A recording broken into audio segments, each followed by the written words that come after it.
1700 শতকে পশ্চিমা বিশ্বে কোমল পানীয়ের প্রথম বাজারজাতকরণ লক্ষ্য করা যায়।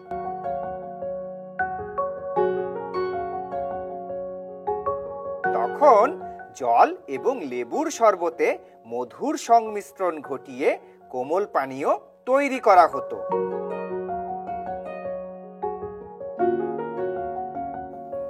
1676 সালে প্যারিসের কোম্পানি দেস লিমোনাডিয়ার্স কোমল পানীয়ের একচেটিয়া ব্যবসা শুরু করেছিলেন।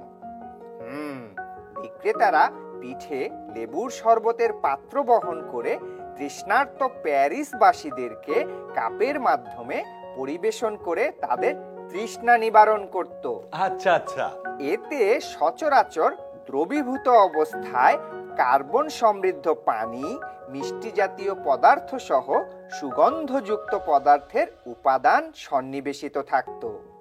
এছাড়াও ক্যাফেইন, ফলের রস কিংবা উভয়ই কোমল পানীয়তে দ্রবীভূত অবস্থায় থাকত।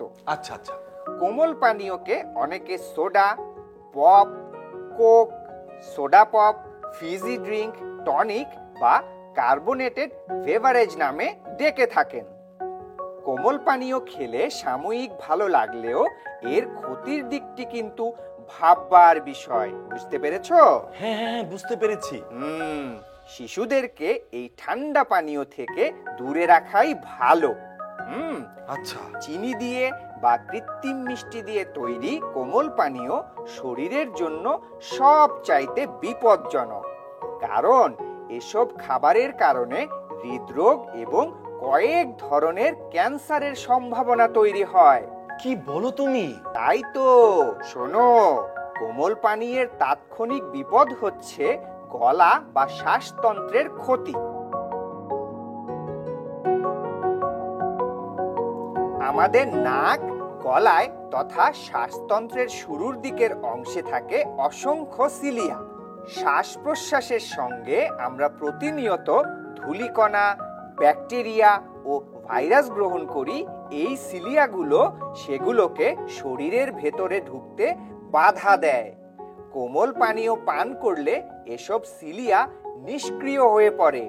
শুরু হয় টনসিলাইটিস, ফ্যারিংজাইটিস, ব্রঙ্কাইটিস বা নিউমোনিয়ার মতো শ্বাসজনিত রোগ।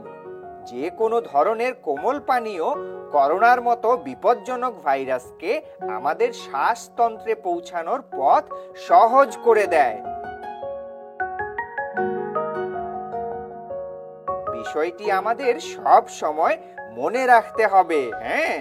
সামান্য প্রশান্তির জন্য আমরা যেন আমাদের বড় বিপদ ডেকে না আনি, সেদিকে খুব খেয়াল থাকতে হবে পিকু। হ্যাঁ হ্যাঁ, ঠিক আছে, আমি তোমাকে কথা দিচ্ছি, এখন থেকে আমি কোমল পানীয় আর পান করব না। খুব ভালো সিদ্ধান্ত নিয়েছো।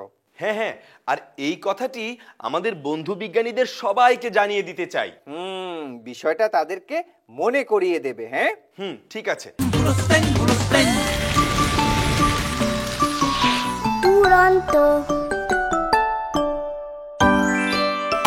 ফেসবুকে ফলো করো এবং ইউটিউবে সাবস্ক্রাইব করো দুরন্ত টিভি।